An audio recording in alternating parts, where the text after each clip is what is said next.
जय माता दी दोस्तों, आप सभी को नवरात्रि के दूसरे दिन की हार्दिक शुभकामनाएं। आज मैं नवरात्रि के दूसरे दिन माँ ब्रह्मचारिणी की कथा सुनाने जा रही हूँ। एक बार प्रेम से जयकारा लगा देते हैं। ब्रह्मचारिणी माता की जय, बोलो सांचे दरबार की जय। नवरात्रि के 9 दिनों के पावन त्योहार में देवी भगवती के 9 रूपों की पूजा की जाती है। नवरात्रि के दूसरे दिन माँ ब्रह्मचारिणी की पूजा की जाती है। यह देवी माँ दुर्गा के 9 अवतारों में से एक हैं। ब्रह्मचारिणी अवतार में माँ दुर्गा तपस्या करती हैं। ब्रह्मचारिणी नाम 2 शब्दों से मिलकर बना है, ब्रह्म और चारिणी। ब्रह्म का अर्थ है तप अथवा तपस्या और चारिणी का अर्थ है उत्साह से भरी हुई नारी।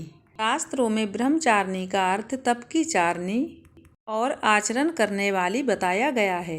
देवी दुर्गा का यह रूप पूर्ण ज्योतिर्मय और अत्यंत भव्य है। ब्रह्मचारिणी देवी के दाएं हाथ में जप माला और बाएं हाथ में कमंडल धारण किया हुआ है। माँ का यह रूप अपने भक्तों को अनंतित फल प्रदान करने वाला है। देवी ब्रह्मचारिणी की तपस्या से तप, त्याग, वैराग और संयम में वृद्धि होती है।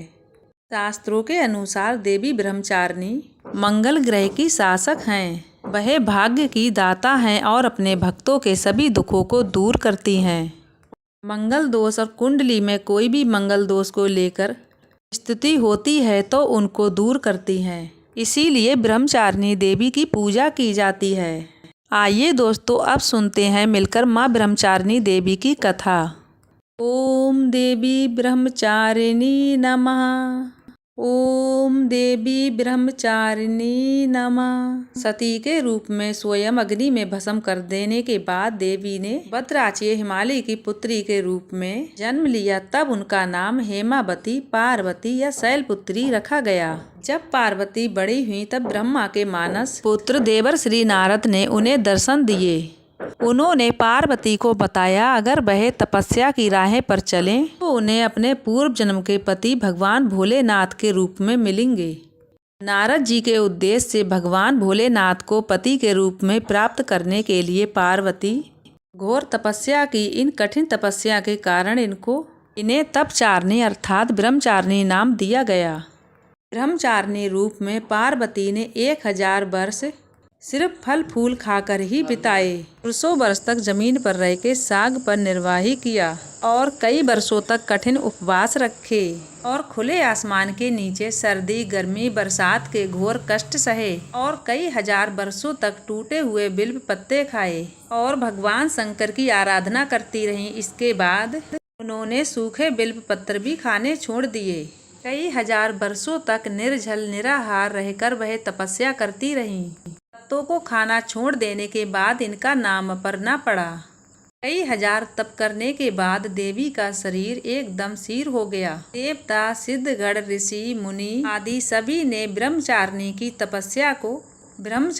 तपस्या को अभूतपूर्व पुण्य कृत्य बताया। उन्होंने देवी की सराहना करते बताया, हे देवी, आज तक किसी ने इतनी कठोर तपस्या नहीं की। यह सब तुम्ही से ही संभव हो पाया।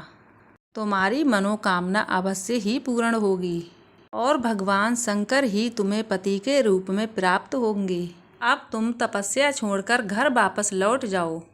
जल्द ही तुम्हारे पिता तुम्हें बुलाने आ रहे हैं। कठोर तपस्या करने के बाद पार्वती माँ को ब्रह्मचारिणी रूप में जाना जाने लगा। बाद में भगवान शंकर ने पार्वती को अपनी पत्नी के रूप में स्वीकार किया। माँ दुर्गा का यह अवतार तपस्या, भक्ति, संयम और एकांत में रहना सिखाता है।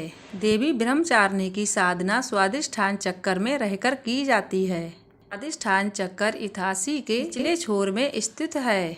देवी के ब्रह्मचारिणी रूप से हमें शिक्षा मिलती है कि प्रतिकूल परिस्थितियों का सामना करते हुए भी अपने कर्तव्यों को नहीं छोड़ना चाहिए। देवी के भक्त सुख, शांति, बड़प्पन के लिए माँ ब्रह्मचारिणी की पूजा करते हैं और देवी ब्रह्मचारिणी की कृपा से समस्त सिद्धियों को प्राप्त करते हैं। कथा समाप्त। कथा सुनने वालों का भी भला, सुनाने वालों का भी भला। जो भी भक्त देवी ब्रह्मचारिणी की कथा सुनते हैं उन्हें समस्त प्रकार की सिद्धि प्राप्त होती है और हर कठिन से कठिन तपस्या को पार कर जाते हैं। कभी पीछे पलटकर नहीं देखते हैं। दोस्तों उम्मीद करती हूँ नवरात्रि के दूसरे दिन की कथा आपको ज़रूर पसंद आई होगी। पसंद आई हो तो वीडियो को लाइक करके चैनल को सब्सक्राइब जरूर कर दीजिएगा। मिलती हूँ एक और नई कथा के साथ, जब तक के लिए जय माता दी।